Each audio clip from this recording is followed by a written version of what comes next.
math, right? Yeah, that's it. It's- Fetishization of math. That's it. That's excellent. So let's start out with the basic idea that there's this debate in this country over global warming. There's some people who call it a complete hoax, and there are some people who completely embrace it, so forth. Where do you stand in that spectrum? Well, I at one time was very much embracing the whole concept that we had a real problem, we had to do something about it. Back in 1988, James Hansen actually was the impetus for that for me in his presentation before Congress. But as I learned more and more about the issue, I discovered that maybe it's not as bad as it's made out to be. Some of it is hype, but there's also some data that has not been explored, and there's been some investigations that need to be done that haven't been done. And so now I'm in the camp of, we have some global warming, no doubt about it, but it may not be as bad as we originally thought because there are other contributing factors.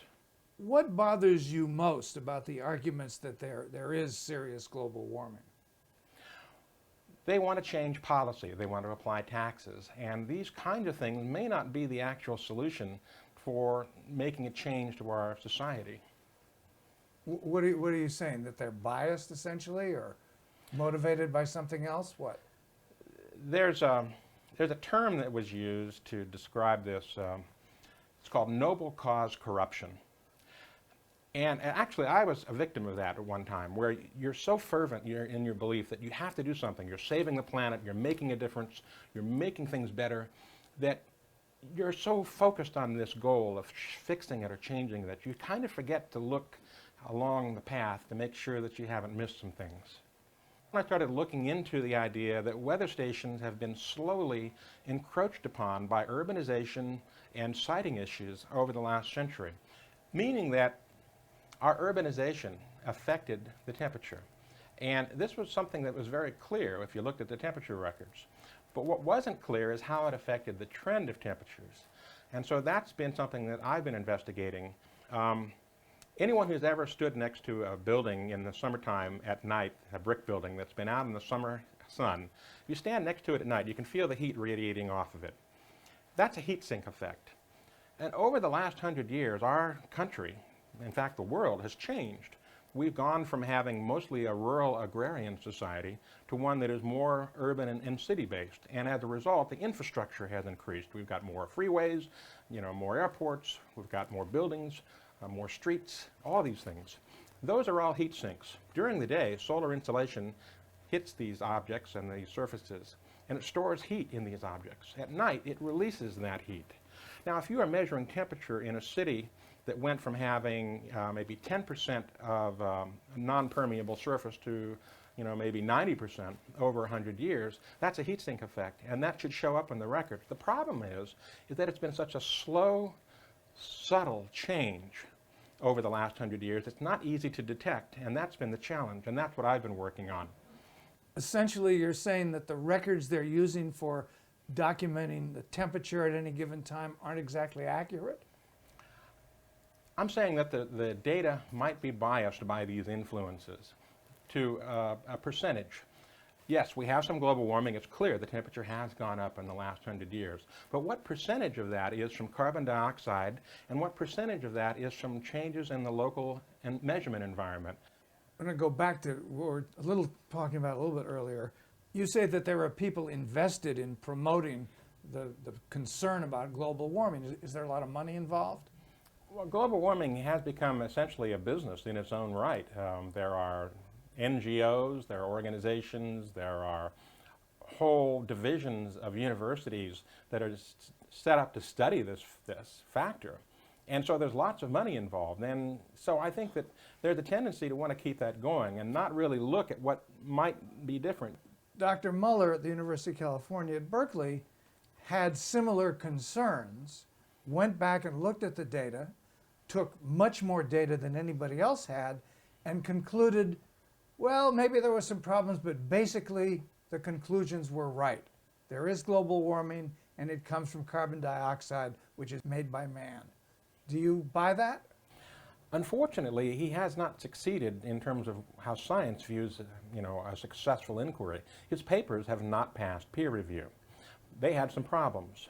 some of the problems I identified. Others have identified problems as well. For example, he goes much further back to about 1750 in terms of temperature.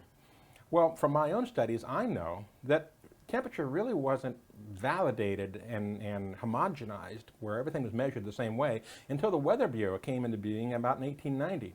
Prior to that, thermometers were hung in and exposed to the atmosphere in all kinds of different ways. Some were hung under the shade of trees, some were on the north side of houses, some were out in the open in the sun. And so the temperature fluctuations that we got from those readings prior to 1890 was quite broad. And I don't believe they provide a representative signal because the exposure is all wrong. And Dr. Muller did not take any of that into account.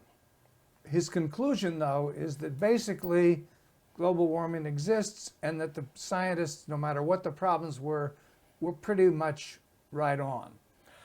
I agree with him that global warming exists. However, the ability to attribute the percentage of global warming to CO2 versus other man-made influences is still an open question. I want to ask you a little bit about attitudes toward this among the public. Mm-hmm. We talked to a public opinion specialist at Stanford who says there's been 80% belief in global warming and man-made global warming throughout this country for the last 15 years. Do you buy that? Well, I've looked at a number of opinion polls. You'll find a lot of them on my blog that we've covered. And depending on how you ask the question, will sometimes give you a different answer. My view is that the view of global warming peaked about at the time that Al Gore came out with his movie, An Inconvenient Truth. But ever since then, other factors have kicked in, ClimateGate, for example. And it has become less of an issue. As in fact, you hardly see politicians talking about it anymore or pushing it as an issue. What's been happening now is it's become a regulation issue. It's gotten away from the political arena and into the bureaucratic regulation arena. And so people, I believe, based on the polls I've seen, aren't quite as believing as they used to be, and I think the trend is downward. What do you think is the upshot of your attitude toward this? Should the Congress, should the American public say, you know, nothing's been proven yet, we should wait? Or should we go ahead with trying to solve what many people consider a really scary problem?